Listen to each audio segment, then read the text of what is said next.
ఇకపై మీకు ఇష్టమైన ఫేవరెట్ సీరియల్స్ యొక్క ఫుల్ ఎపిసోడ్స్ యూట్యూబ్లో అందుబాటులో ఉండవు. కేవలం సన్నెక్స్లో మాత్రమే ఫ్రీగా చూడొచ్చు.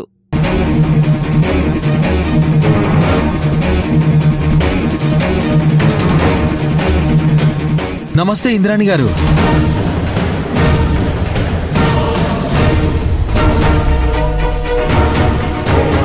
నిజంగా ఈసారి మాట తప్పకుండా వచ్చినట్టున్నారు.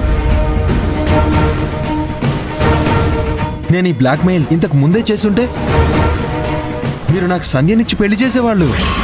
కానీ ఏం చేస్తాం, మీ సీక్రెట్స్ అన్నీ నాకిప్పుడే తెలిసాయి. పర్వాలేదులండి, ఇన్నాళ్ళు మీ గుట్టు ఎవరికీ తెలియకుండా బాగానే మేనేజ్ చేశారు. ఇదంతా కాదు, నీకేం కావాలో చెప్పు రాజేష్. నాకు మీరిచ్చే డబ్బు బంగారం ఏమీ అవుతూ, నాకు నా సంధ్య కావాలి. తనకు పెళ్ళయిందిరా. అదంతా నాకు అనవసరం. నాకు నా సంధ్య కావాలి. మీరే సంధ్యని తీసుకొచ్చి నాతో పెళ్లి జరిపించాలి, అంతే. సంధ్యని తీసుకొచ్చి నీతో పెళ్లి జరిపించకపోతే ఏం చేస్తావురా?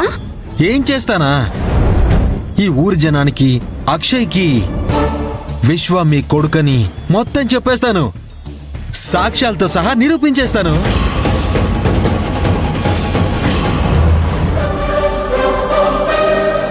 ఇదంతా అబద్ధం రాజేష్. విశ్వ నా కొడుకని నీతో ఎవరు చెప్పారు? మా నాన్న చెప్పాడు. మీ నాన్న చెప్తే నమ్మేస్తావా? అసలు విశ్వ నా కొడుకని చెప్పడానికి నీ దగ్గర సాక్ష్యమేముంది? ఒక్క నిమిషం.